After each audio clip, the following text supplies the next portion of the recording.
안녕하십니까. 방금 소개받은 글로벌 클라우드 원격 지원 솔루션 기업의 알서포트 이준혁이라고 합니다. 반갑습니다. 오늘 컨퍼런스, 전자신문에서 주최하는 이 컨퍼런스의 명 자체가 모바일 엔터프라이즈 서밋이라고 직관적으로 컨퍼런스 명이 정해져 있죠. 보시는 것처럼 제가 발표하려고 하는 주제 역시도 모빌리티, 엔터프라이즈에 관련된 모빌리티 내용입니다. 특히나 제목에서 약간 의아스러우실 수도 있는데 이렇게 제목, 앞서가는 사용자들을 잡아라, 모바일 시대의 엔터프라이즈 모빌리티 지원 전략이라고 정했던 이유는 앞서 지금 유라클에서도 많은 말씀을 해주셨는데 지금 현재 시대에 이렇게 많은 디바이스와 고도화된 기술 안에서 사용자들의 경험은 이미 다양해져 있고 사용자들의 눈높이 역시 상당히 높아져 있다. 한데 이 사용자들을 만족시켜야 하는 엔터프라이즈들은 과연 모바일 서비스와 모빌리티를 선도하고 있는지, 아니면 오히려 사용자들에게 끌려가고 있는 것은 아닌지, 또는 사용자들에게 더 나은 편의성과 더 많은 가치를 과연 현재 주고 있는지에 대해서 이야기를 좀 전해드릴까 합니다. 최근에 아마 한 2, 3년 사이에 굉장히 많은 IT 키워드들이 등장을 했습니다. 보시는 것처럼 사물 인터넷, 5G, 클라우드, 빅데이터, 커넥티드카, 핀테크까지 굉장히 많은 키워드들이 각각의 독립된 개념이 아닌 상호 연결되어 있고 서로 선순환되는 구조에서 같이 맞물렸을 때 제 능력을 발휘하는 핫한 키워드들로 이루어져 있죠. 그런데 그 중심에는 엔터프라이즈 모빌리티가 자리 잡고 있습니다. 즉, 모바일이 중심이 됐을 때 여기에 나와 있는 이 많은 키워드들이 다 빛을 발할 수 있다는 이야기죠.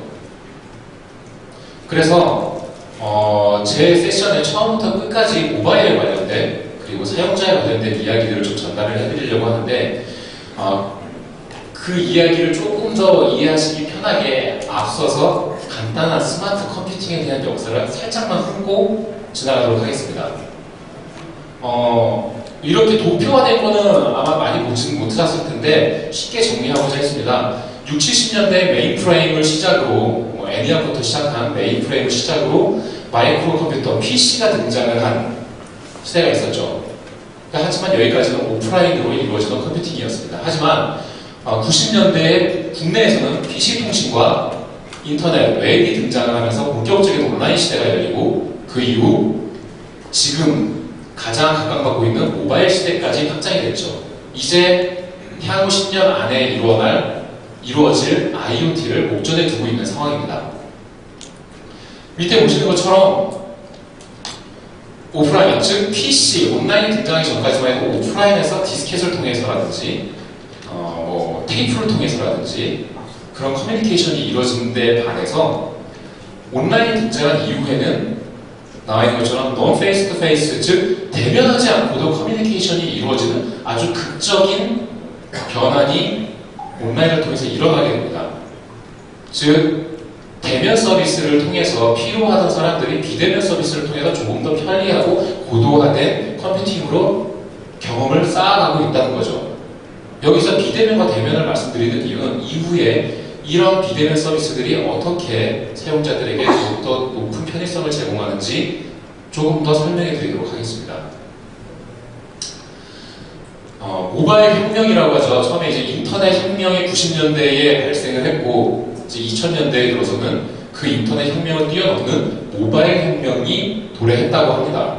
그래서 그 모바일 혁명을 우리는 어떻게 피부로 느끼고 있는지 한 번씩 간단하게만 짚고 넘어가도록 하겠습니다. 2014년도에 IDC 발표 자료입니다. IDC 발표 자료에 따르면 데스크탑 PC, 포터블 PC, 스마트폰, 그 다음에 태블릿 등 이러한 스마트 커넥팅 컴퓨팅 장비들이 2018년도까지 데스크탑 PC 같은 경우에는 데스크탑과 포터블 PC, 즉 노트북 같은 거죠. 점점 줄어서 그 소량만 남아있을 거라고 보여지고 있습니다. 10%도 채 안 되죠. 그리고 태블릿 같은 경우는 늘어나지도 않고 그렇게 줄어들지도 않고 고만고만한 수준의 시장 점유율을 보여줄 거라고 예측하고 있습니다. 하지만 스마트폰은 점차 늘어나서 90% 이상의 컴퓨팅 시장을 장악할 것이라고 예측하고 있습니다. 뭐 이건 제가 IDC가 아니라 여기 계신 여러분들이 그냥 상상을 해봐도 당연히 이렇게 되실 거라고 믿습니다. 그랬을 때 그렇게 늘어나는 스마트폰은 직접적으로 얼마나 될까? 몇 대나 될까? 라고 궁금해서 자료를 좀 찾아봤더니 LS 모빌리티 리포트에서 나왔던 자료가 있더라고요. 2020년까지 평균 15%씩 시장이 성장을 하면서 2020년에는 아이고 큰일 났네요. 이 데이터 값이 지금 다 깨지는 것 같은데 지금 이 데이터 여기에 지금 잘못 나와 있는데 데이터가 지금 61억 명이라고 얘기를 하고 있습니다. 즉 전 세계 인구가 60억 인구인데 그 중에 61억 명, 즉 최소 전 세계 인구의 한 명 이상이 스마트폰을 보유를 할 것이다 라고 예측하고 있습니다. 그리고 그렇다면 스마트폰이 이렇게 많이 전 세계 인구들에게 보급이 될 텐데 얼마나 빨리 보급이 될까? 라는 또 예측 조사가 있습니다. MIT 테크놀로지에서 나왔던 조사 결과에 따르면 전화기는 전 세계 인구의 40%가 사용을 하는데 걸린 시간이 39년입니다. 약 40년 가까이 걸렸습니다. 그리고 그 뒤를 이어서 PC와 전기가 보급이 되는데 15년 내외가 걸렸죠. 그 다음을 또 이어서 라디오, 셀룰로폰, 웹이 7년 전으로 걸렸습니다. 그렇다면 스마트폰, 맨 밑에 보이실 겁니다. TV와 동일한 속도로 엄청나게 빠른 속도로 시장을 장악해서 약 2.5년이 걸렸습니다. 전 세계 40% 인구가 스마트폰을 보유하는데 말이죠. 그렇다면 확산 속도는 이렇게 빠르게 확산이 됐는데 과연 사용자들은 실제로 스마트폰을 얼마나 많이 이용을 할까? 얼마나 많이 스마트폰에 종속이 되어서 스마트폰에 매여 계실까? 라고 해서 또 자료를 찾아봤습니다. 그랬더니 이 역시도 자료가 있더라고요. 닐슨 코리아에서 조사했던 자료입니다. 코리아니까 한국인들 기준이죠. 한국인들이 봤을 때 하루에 24시간 중에 PC는 86분, TV는 180분, 그리고 스마트폰은 무려 203분, 즉 3시간 23분을 하루 중에서 할애를 했다고 합니다. 그 정도로 현대인들은 스마트폰에 종속이 되어 있고 스마트폰을 이용하지 않으면 불안할 정도가 됐다는 거죠. 그래서 그다음에 스마트폰의 활용 용도 이번에 방금 보여드렸던 스마트폰이 얼마나 빨리 많은 사람들에게 퍼져 있고 얼마나 빠른 속도로 전달이 됐고 얼마나 많이 사용을 하고 있는가. 그렇다면 이번엔 어떤 것을 많이 이용을 하는가를 좀 봤습니다. 그랬더니 스마트폰은 정보 검색, 그리고 웹 브라우징, 쇼핑, 여행, 금융, 소셜 네트워킹, 그 다음에 비디오 시청까지, 즉 스마트폰을 이용을 해서 시작하는 서비스가 저렇게나 많은 대부분의 서비스를 40 이상, 대부분 60% 이상을 스마트폰을 이용해서 서비스를 이용하고 있다고 합니다. 그래서 레리 페이지가 최근에 이렇게 좀 얘기를 했죠.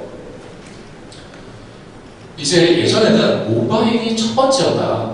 모바일을 첫 번째로 하고 그 다음에 뭐 PC라든지 다른 서비스들을 준비를 했어야 되는데 이제는 모바일만 있으면 된다라고 구글 CEO 레리 페이지는 이야기했습니다. 그 정도로 모바일은 다른 것들보다 비교할 수 없을 정도로 생활 속에 깊이 들어와 있다는 얘기죠. 자, 아까 제일 처음 도표에서 보여드렸던 것처럼 이제 모바일 시대를 지나서 IoT 시대, IoT 시대에는 어떤 식으로 변할 것인지 예측을 한번 좀 같이 해볼까 합니다. IoT 시대 다들 아시는 개념입니다. 어떠한 장비든 언제 어디서든 어느 누구든 어떤 서비스든 어떤 환경에서든 인터넷에 연결이 돼서 서비스를 받을 수 있다라는 겁니다. 굉장히 쉬운 개념이죠.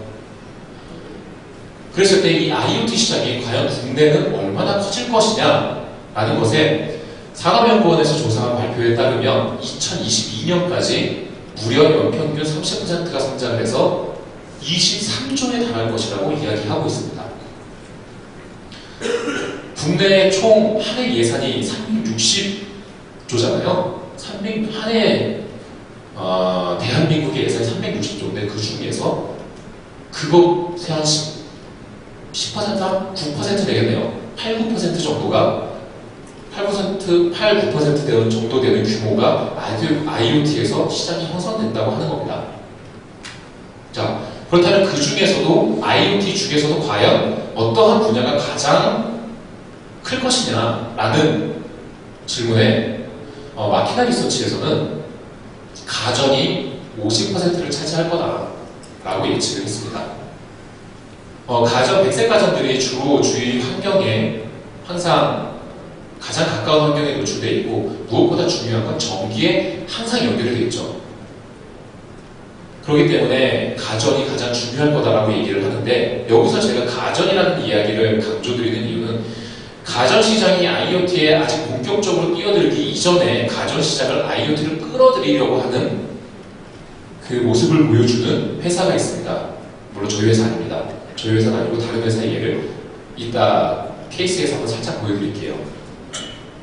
자, 지금 스마트폰에 대한 지금 이 시대의 스마트폰이 어떠한 것인지 방금 보여드렸습니다. 그리고 IoT는 앞으로 어느 정도 규모까지 커질 것인지 말씀을 드렸습니다.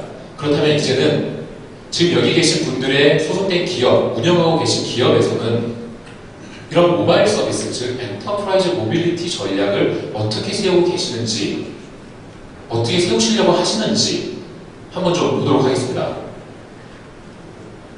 옛날 같았으면은 옛날도 아니죠. 한 15년 전만 해도 모빌리티, 엔터프라이즈 모빌리티 이러면 컴퓨터 들고 집에 가서 일해라고 하면서 노트북이 아닌 이런 PC들 가져가라고 농담삼아 하시는 분들도 계셨습니다.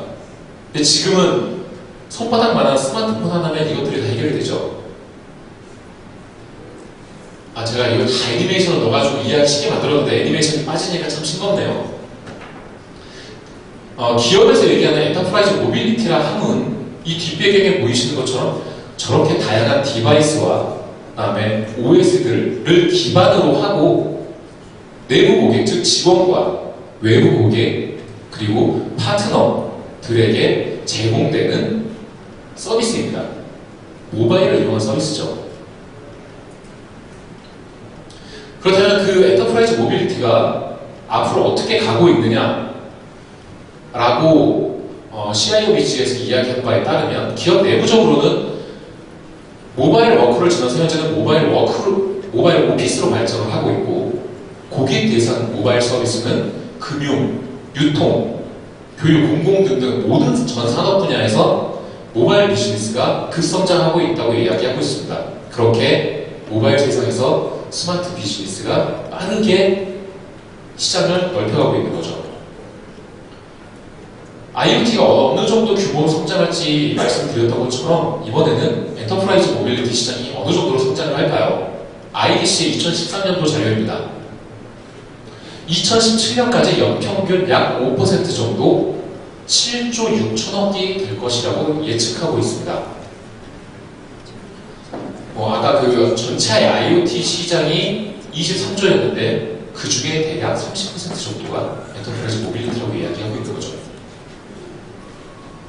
그렇다면 지금 여기 계신 분들의 소속된 기업, 운영하시는 기업에서는 어떻게 준비하고 계시는지 알고 계시는 내용과 제가 말씀드리는 내용을 들으시면서 한 번씩 잘 되고 있구나 아니면 저걸 좀 염두에 둬야겠구나 라고 생각해 보실 수 있는 계기가 됐으면 좋겠습니다. 이 자료는 그 아시아태평양의 엔터프라이즈 모빌리티는 어떤가라고 IDC에서 2014년도에 조사했던 자료입니다.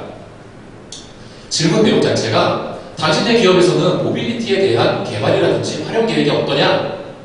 라고 물어봤던 겁니다. 이 앞서 있었던 이제 유럽회에서 말씀해 주셨던 거는 60%의 기업들이 하고 있거나 하실 계획이다 라는 내용들도 있었습니다. 물론 당연히 다 그렇게 가실 겁니다. 그런데 현 시점에서는 보이시는 것처럼 하고 있다라는 건 27.9, 28%밖에 안 됩니다. 아예 안 하고 있다고 확딱 짓는 게 32%. 아마도 라고 불확실하게 말씀하시는 분이 21%. 언슈어라고 아예 모르겠다라고 말씀하시는 분들이 19%. 즉 73%는 엔터프라이즈를 하고 있는지 안 하고 있는지 모르거나 안 하고 있다고 대답을 하시는 겁니다. 아직까지도 엔터프라이즈 모빌리티는 일반 사용자들의 겪는 경험보다도 훨씬 제공되지 않고 뒤떨어져 있다는 이야기가 되겠죠. 그러면 사용자들은 아까 말씀드렸던 것처럼 내부 고객, 외부 고객, 파트너들은 어떤 식으로 모빌리티를 이용을 할까요? 직원들 같은 경우에는 개인 디바이스든 아니면 회사에서 지급한 디바이스든 태블릿이나 스마트폰, 노트북 등을 이용을 해서 업무를 볼 겁니다. 그리고 고객과 파트너들은 기업에서 나눠주지 않아도 저 역시 스마트폰을 사든 제가 스마트폰을 사서 고객들은 자기가 스마트폰을 사서 기업에서 제공하는 웹의 서비스, 앱들을 자기 폰을 이용해서 쓸 겁니다. 이 역시 다 BYOD에 포함이 되는 것들이죠.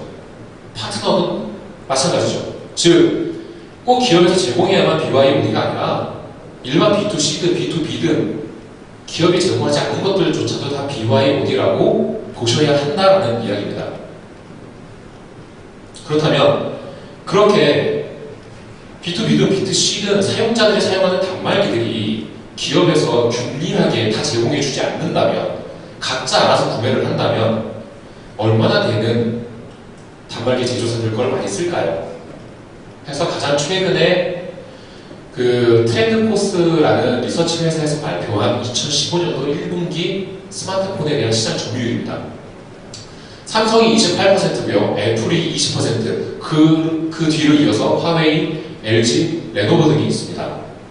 삼성이 약간 그 4분기에 비해서 조금 더 격차를 늘리긴 하셨더라고요. 그런데 제가 주목했던 거는 저 아더스입니다. 기타라는 거죠. 기타가 무려 33%입니다.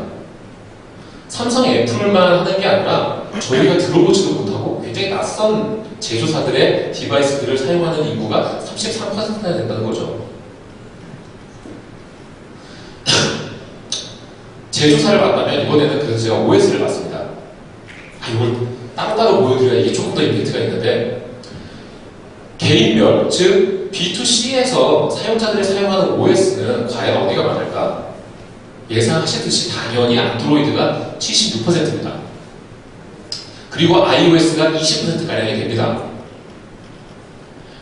그런데 엔터프라이즈 쪽에서는 전혀 정반대의 현상이 나타나죠. iOS가 73%, 안드로이드가 25%의 엔터프라이즈 시장에 BYOD를 점유하고 있습니다. 그런데 최근에 또 MS에서 발표를 했죠. 윈도우즈 10 이후에 또 다른 플랫폼은 없다. 이제 본격적으로 모바일 시장을 공략을 하겠다고 기존의 패키징 솔루션을 다 포기하고 소프트웨어를 포기하고 이렇게 클라우드와 그다음에 업데이트 형태를 취하겠다고 했습니다. 그러면 앞으로는 iOS, 안드로이드, 윈도우뿐만 아니라 블랙베리까지도 기업 시장에 적극적으로 뛰어들고 있는 중입니다. 그렇다면 이렇게 다양한 OS 디바이스들이 있는데 이런 것들을 여기 계신 분들이 다 지원을 해드려야 될 텐데 다 지원을 하실 수 있을까요? 사용자들이 만족할 수 있게. 그래서 또 조사 자료를 찾아봤습니다. 포레스트 리서치에서 발표한 자료에 따르면 기업에서 당신의 개인 단말기를 얼마나 지원을 해주고 있느냐라는 질문에 약 9%만이 내 단말기를 다 지원하고 있다 라고 대답을 하셨습니다. 나머지 91%는 지원을 아예 못 받고 있거나 제한적으로 받고 있다, 특정 단말기만 받고 있다라는 등 반쪽짜리라거나 아무튼 제대로 된 지원을 못 받고 있다라고 답을 하셨죠. 그래서 내용을 정리하자면 PC, 노트북, 스마트폰, 태블릿, 웨어러블까지 저렇게 많은 디바이스와 OS들이 지금도 많은데 앞으로는 더 많아질 겁니다. 그리고 그러한 단말기들과 OS를 이용하는 내부 고객과 외부 고객과 파트너들이 있을 겁니다. 그렇다면 여기 계신 기업들에서는 지금 하고 계신 엔터프라이즈 모빌리티 서포트만으로도 충분하신가 한 번씩 고민을 해보시기를 부탁드립니다. 그래서 저는 여기서 지원이 중요하다. 즉 저렇게 많은 단말기 디바이스들, 멀티 플랫폼들이 있는데 이 멀티 플랫폼들이 사용자들이 원활하게 활용을 하고 우리의 서비스를 사용자들에게 제대로 전달을 하려면 사용자 지원이 필수적으로 필요하다라고 강조를 드리고 있습니다. 그래서 그 예로 한번 민원24를 예를 들어봤습니다. 근데 민원24가 모바일 서비스는 아닙니다. PC 서비스인데요. 모바일 서비스에서 아직까지도 고객 지원을 원활하게 그리고 광범위하게 하고 계신 곳이 없다 보니까 가장 대표적인 예로 민원24 메뉴가 많고 텍스트가 깊고 기능이 다양한 민원24를 대표적인 예로 한번 들어봤습니다. 많이들 사용해 보셨을 겁니다. 최근 초창기 2006년에 비해서 2014년까지 사용률이 무려 13배가 성장을 했습니다. 1300%가 성장을 한 거죠. 그런데 2009년, 10년을 기점으로 해서 증가폭이 월등하게 최근으로 올수록 올라간다는 걸 보실 수 있을 겁니다. 물론 사용자 경험이 늘어나서일 수도 있습니다. 하지만 제가 주력해서 봤던 건 고객 지원을 본격적으로 시작한 때가 2009년, 10년도 이때라는 점입니다. 그 고객 지원이란 뭐냐? 원격 지원을 통해서 고객의 민원24를 이용하는 고객의 PC 화면을 상담원이 동일하게 보면서 말로만 전달을 하던 반쪽짜리 커뮤니케이션을 완벽한 커뮤니케이션을 통해서 알려드리는 것뿐만 아니라 학습 효과까지 주는 고객 지원 서비스를 도입했고 그 도입량을 연이 지나갈수록 점점 넓혀가고 있더라라는 것이었습니다. 이것만 있을까 싶어서 또 봤습니다. 이번에는 한국은행을 통해서 자료를 좀 찾아봤습니다. 금융권. 잘 아시다시피 금융권 같은 경우에는 보안도 민감하고 결제라는 시스템이 있어서 수익성에도 민감하기 때문에 사용자들이 금융 서비스는 많이 이용하면 이용할수록 다 수익이 되는 겁니다. 그래서 적극적으로 고객 지원을 도입한 곳이 금융 쪽입니다. 2006년을 기점으로 해서 인터넷 뱅킹이 비대면 서비스인 인터넷 뱅킹이 대면 서비스인 창구를 역전을 해서 현재는 무려 3배가량의 이용률 차이를 보여주고 있습니다. 이 역시 2006년, 7년도부터 실질적으로 도입되게 된 고객 지원 서비스가 있었기 때문에 가능했던 것이라고 저는 생각합니다. 조금 전에 말씀드렸죠. 모바일 쪽에 대한 고객 지원, 즉 엔터프라이즈에서 고객 지원이 별로 많이 이루어지지 않고 있다. 실제로 국민은행에서요. 스마트폰 뱅킹을 내놓고 나서 PC 인터넷 뱅킹보다 스마트폰 뱅킹이 생각보다 안 늘어나더라. 왜 안 늘어날까? 라고 싶어서 설문조사를 해봤습니다. 그랬더니 무려 31%가 불편하더라. 넓은 화면에서 편리한 UI 환경에서 인터넷 뱅킹만 하다가 작은 화면인 스마트폰에서 좁은 공간에서 무언가 액션을 취하려고 하고 은행에서 욕심처럼 수많은 메뉴들을 때려 넣다 보니까 불편하더라. 그래서 이용을 안 한다라는 게 31%였습니다. 즉 금융권 역시도 이런 고객 모바일 서비스를 준비를 할 때 사용자 편의성을 충분히 과연 고려했는가라는 질문을 갖게 됐습니다. 그래서 이제는 시간이 얼마 없다고 해서 짧게 어떻게 엔터프라이즈 모빌리티를 활용을 하고 계신지 사례를 잠깐 보여드리겠습니다. 이건 고객 지원 서비스를 하고 있는 리모트콜 모바일팩이라고 하는 모바일 솔루션을 하고 있는 리모트콜에서 과연 고객들은 어떤 용도로 많이 쓰고 계신가? 그랬더니 내부 직원들을 위해서 쓰고 있다가 30.4%, 외부 고객을 위해서 쓰고 있다가 43.5%, 그리고 양쪽 다 놓칠 수 없다. 둘 다를 지원을 하고 있다가 26.1%입니다. 즉 우열을 가릴 수 없을 정도로 내부 고객, 외부 고객에 대한 엔터프라이즈 모빌리티 서포트를 절감하고 계시는 분들이 많다라는 이야기입니다.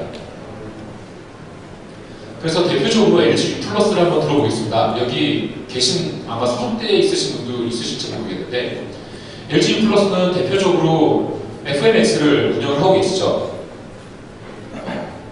LG 스마트폰을 이용해서 유무선 통합을 하고 그를 통해서 내부망이라든지 DB라든지 브로드밴드를 다 이용을 하고 계십니다. 근데 LG만 해도 스마트폰 종류가 다양하고 OS 버전대도 다양해서 초창기 도입을 했을 때 사용이 편했어. 그리고 고객 문의가 상당히 많았다고 합니다.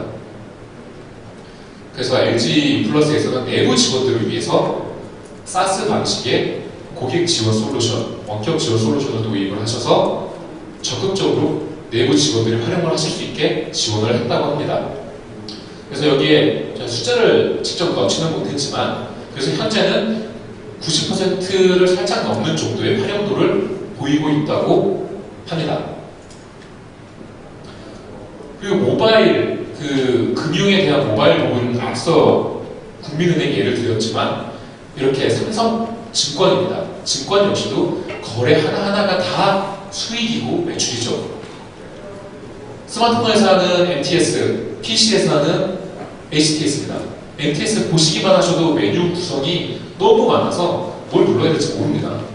그랬을 때 삼성에서도 저렇게 고객 지원을 할 수 있는 메뉴들을 각각 PC와 모바일에도 위치를 해서 고객들이 손쉽게 거래를 할 수 있게 유도를 하고 있습니다. 이거는 방금 보여준 색깔은 IoT로 넘어가기 직전 단계에서 과연 현장까지도, 인터넷이 없는 현장까지도 스마트폰을 이용을 한 고객 지원을 할 수 없을까라는 고민 끝에 나왔던 모델입니다. 현재도 글로벌 인슈런스 회사에서 구축을 완료를 했고 조만간 이를 통해서 광고도 많이 할 거라고 얘기를 들었습니다. 즉 아마 접촉사고를 많이 당해보셨을 겁니다. 간단한 접촉사고든 큰 사고든 만약에 아침 출근 러시아워 시간에 접촉사고를 당했는데 그 곳까지 상당원이 이 보험사 직원이 오기를 기다린다면 아마 출근은 고사하고 반나절을 그냥 날리실 겁니다. 그런데 이제는 스마트폰이 이렇게 많이 보급이 되어 있는 만큼 고객의 스마트폰 화면을 이용해서 카메라를 이용해서 현장 상황을 실시간으로 고객센터에 전송을 시켜줍니다. 마치 방송 중계를 하듯. 그러면 이 고객센터에서는 이 영상을 근거로 해서 바로바로 현장에서 고객에게 조치사항을 알려주고 이 영상은 근거자료로서 법적인 효력을 갖는 근거자료로 활용되게 됩니다. 그렇게 되면 사용자뿐만 아니라 기업에서도 엄청난 비용 절감 효과를 얻게 되겠죠. 한편 이런 용도로도 씁니다. 저 역시 자동차 보험 연장을 할 때 이런 경험이 있는데 요즘은 저주행 차량이라든지 블랙박스에 있는 차량들 같은 경우에 보험료 할인 혜택을 줍니다. 그런데 현재까지 대부분의 시스템들은 카카오톡이라든지 MMS를 통해서 사진을 찍어서 전달을 해줍니다. 근데 그게 과연 기업 입장에서 기업의 각각 고객의 DB에 이러한 로고들이 과연 남을 것이냐 라는 부분과 또한 고객이 악의적이겠죠. 악의를 가지고 키로수를 사진을 조작한다거나 합성을 한다거나 해서 전달할 수 있는 리스크도 분명히 있습니다. 하지만 이렇게 실시간으로 영상 전송을 한다면 그러한 위변조에 대한 리스크 역시도 배제가 될 수 있고 고객 한 명 한 명에게 이러한 DB들은 다 로그로 쌓이게 될 겁니다. 그리고 이렇게 구축이 되고요. 물론 CS 측면에서 직원들을 위한 장비 점검, 복장 점검으로도 활용될 수 있겠죠. 그리고 LG전자에 좋은 사례가 있어서 한번 좀 보여드릴까 합니다. 다 읽어드리면 좋겠지만 LG전자에서는 영상 상담 서비스를 고객에게 해결 방안을 즉시 제공해 줄 수 있는 방법으로 도입을 했다라고 LG전자의 CSITU의 오이석 부장님이 말씀을 하셨습니다. 그래서 이것에 대해서는 아마 지금 제가 그냥 말씀만 드려서는 이해가 굉장히 어려우실 것 같아요. 저게 도대체 어떻게 된다는 얘기지? 라고 하셔서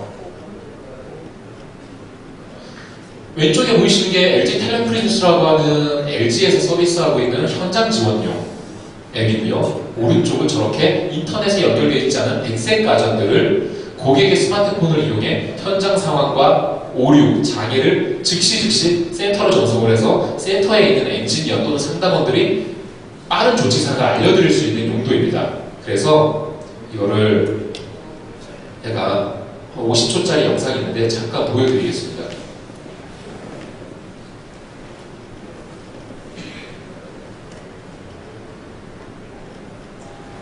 첨가는 가전제품 쓰다 보면 제대로 작동하는 건지 수리해야 할지 당황할 때가 많습니다. 철장이보다도 만만치 않았던 죄송합니다. 이게 첨가는 가전제품 쓰다 보면 제대로 작동하는 건지 수리해야 할지 당황할 때가 많습니다.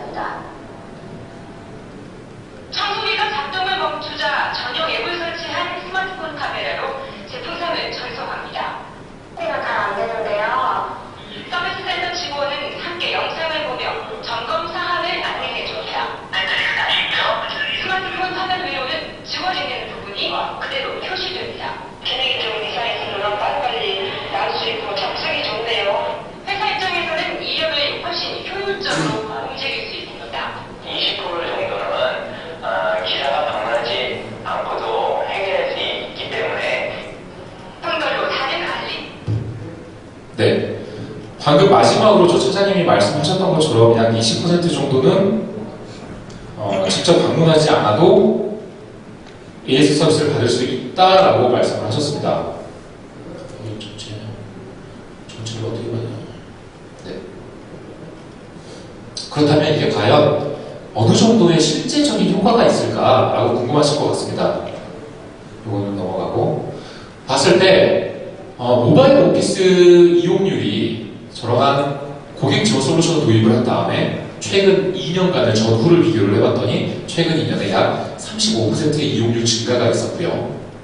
밑에 보이시는 것처럼 문제 해결 시간, 고객센터에서 고객의 문제를 해결하는데 전화통화로 17분이 걸리던 게 이런 원격 지원을 이용해서 5분 만에 무려 12분이나 단축시킬 수 있는 그런 생산성 향상 효과를 가져왔고, 비용 절감, 즉 그로 인해서 고객 이탈 방지라든지 그다음에 재콜 처리 비용 등에서 절감되는 비용이 연간 155억에 달했습니다.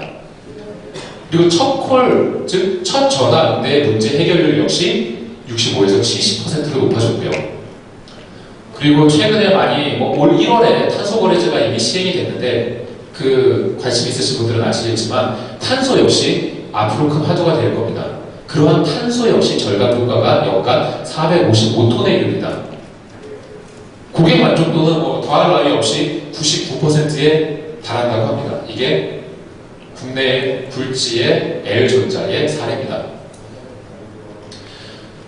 IBC에서 그래서 이제 모빌리티는 더 이상 혁신이 아니라 필수다, 무조건 해야 된다 라고 모든 기업들에게 강조하고 있는 사항이고, 저희 역시 IoT든 모바일 시대든 이런 모바일 서비스가 사용자들에게 더 많이 활용되게 되고 IoT로 넘어가면서 사용자들의 가치 향상과 삶의 질 향상을 끌어내는 데 있어서 사용자들의 편리하게 그래서 많이 쓸 수 있게끔 만들어줘야 하는데, 그러기 위해선 고객을 위한 사용자 편의성 지원이 절대적으로 필요하다라고 강조드리고 있습니다. 이렇게 강조하는 회사가 어떤 데인지 궁금하실 것 같아서 짧게 2장만 말씀드릴게요. 저희 알서포트는 국내보다는 일본과 아시아에서도 유명합니다. 국내에서는 77%, 일본에서 67%, 그리고 아시아에서 34%로 시트릭스나 잘 아시는 시스코를 제끼고 시장의 1위를 하고 있습니다. 그리고 이렇게 다양한 글로벌 기업들이 저희 고객사이고요. 한 가지 여기에 나와 있지 않은 강조를 드리고 싶은 부분은 저희가 2008년도에 미 펜타곤 국방부에 저희 보여드렸던 원격 지원 솔루션을 벤치마크 테스트를 통해서 유일하게 통과하고 공급을 했습니다. 이걸 따로 말씀드리는 건요, 미 펜타곤에서 도입할 정도로 보안과 안정성에 있어서 검증되어 있는 고객 지원 도구이다 라는 걸 강조드리려고 했습니다. 이 뒤는 저희 서비스에 대한 내용이고요. 시간이 이제 꽉 차서 제가 질문을 여쭤보려고 해도 시간이 없을 것 같고, 만약에 궁금하신 부분이 있다면 알서포트 홈페이지나 아니면 저 메일 주소와 연락처로 연락을 주시면 제가 충분히 더 설명을 드리도록 하겠습니다. 다시 한번 마지막으로 사용자 지원을 통해서 여러분이 계신 기업들의 모빌리티 서비스들이 충분한 가치와 그다음에 활성화를 통해서 시장과 그다음에 이 IT 분야에 큰 기여를 하시길 부탁드리는 바입니다. 이상 저 세션을 마치도록 하겠습니다. 알서포트 이준영이었습니다. 네,